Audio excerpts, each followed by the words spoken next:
Magandang araw, Luzon, Visayas at Mindanao. Ako po pala si Jmar E. Pabanit. Atin alamin ang pamumuhay ng Pangasinan. Ang Pangasinan ay kabilang sa binubuo ng lalawigan ng Rehiyon 1. Ang Pangasinan ay nagmula sa salitang Panag-asin na ibig sabihin bayan ng asin. Ang Pangasinan ay kabilang sa 77 lalawigan ng Pilipinas. Ito ang lalawigan ng Pilipinas sa Rehiyon 1. Tatagpuan ang lalawigan sa kanlurang bahagi ng Pulong Luzon, sa may Golfo ng Lingayen at Timog Dagat China. May apat na lalawigan ng Pangasinan at ito ang Urdaneta, Dagupan, Alaminos at San Carlos. Pag-aasin ang pangunahing hanapbuhay ng mga taong naninirahan sa baybayin ng dagat sa Bolinao at Dasol, na kung saan pinakamataas na uri na asin ang ginagawa sa Pangasinan ay mayaman sa asin at pulo. Ang wikang ginagamit ng mga naninirahan sa Pangasinan ay ang Pangasinense, at ang ibang malaking bahagi ng lalawigan ay ang wikang Ilocano. Alam na natin ang lalawigan ng Pangasinan. Alamin naman natin ang kilalang alamat ng Pangasinan ay ang Hundred of Island. Talim ni Romulo M. Protasio ang mayroong apat na bersyon ng Hundred of Island. Isa na dito ang bersyon ang 100 sundalo na matay sa pagtanggol sa karyan ng Alaminos bago dumating ang mga Kastila. Ngayon, aalamin naman natin ang bugtong at kasabihan at maikling kwento ng Pangasinan. Ating aalamin ang bugtong ng Pangasinan. Pabitla ang tawag sa bugtong nila. Mayroon akong isang nakalap rito. Abong named Doña Maria Albert na espada, kung isasalin the house of the Madam Maria of the surrounding sword. Ang pangalawa naman natin alamin ang kasabihang agla na kaukulay sa korono at timba lay abong. Kung isasalin ay supporting pole is no longer needed when the house that already collapsed.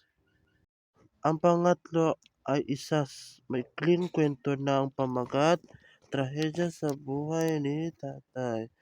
Ang aktang trahedya sa buhay ni tatay ay salin sa orihinal na may Father's Tragedy ni Carlos Bulosan na isinalin rin sa Pilipino ni Honorato E. Cabrera Jr. Si Carlos Bulosan ay isang tanyag na manunulat na nakipagsapalaran sa Amerika. Mula siya sa pamilyang salat sa buhay, ngunit hindi ito hadlang upang maabot niya ang kanyang mga pangarap. Karamihan sa kanyang mga naisulat na akda ay base sa kanyang tunay na buhay. Ang aktang pumapaksa na nakapanlulumong pangyayari sa buhay ng isang ama na maituturing na trahedya ang pagkakaluto sa kanyang pinakaiingatang manok sa napanabong na si Burik. Aking naibahagi maikling kwento, halo-halong reaksyon ng aking nalaman at nabasa. Mayroong lungkot, bighati at sakit at palaisipan na kung bakit ganun ang nangyari sa kanya na dahil lang sa manok na panabong na naluto. Kaya parang parang ang nasa isip nung tauhan na yon, parang magugunaw yung mundo niya nang pag nawala ang kanyang panabong na manok. Narito ang mga makasaysayang simbahan na itinayo pa noong panahon ng mga Kastila. Tayo ay dadako sa kwentong bayan ng Pangasinan. Ang simbahan na makasaysayang na itinayo pa noong panahon ay ang Our Lady of Manawag Shrine na mapaghimalang at mapagpagaling na Mama Mary ng Pangasinan. Ang kwento po nito ay isang katutubong lalaki na naglalakad pauwi nang Nang may narinig siyang tinig ng isang babae at siya'y nakatingin sa mga paligid. Nang nakakita siya sa itaas, sa may puno na may ulap na nababalot sa mga puno ng dahon. Nakita na doon ang kumikinang na liwanag na isang Birhen Maria na may dalang bata at may hawak na rosaryo at buhat na isang bata. Siya'y napaluhod dahil sa kanyang nakita na isang mapaghimalang Mama Mary. Nang maglaon, kanyang ikinuwento sa mga kabahayan ang kanyang nasaksihan at kanyang nakita doon sa kanyang pinangyarihan. Doon sa nakitang Mama Mary na si Manawag ay doon nila itinayo ang simbahan. Hanggang sa nagtuloy-tuloy pagyabong ng Kristyanismo sa lugar na iyon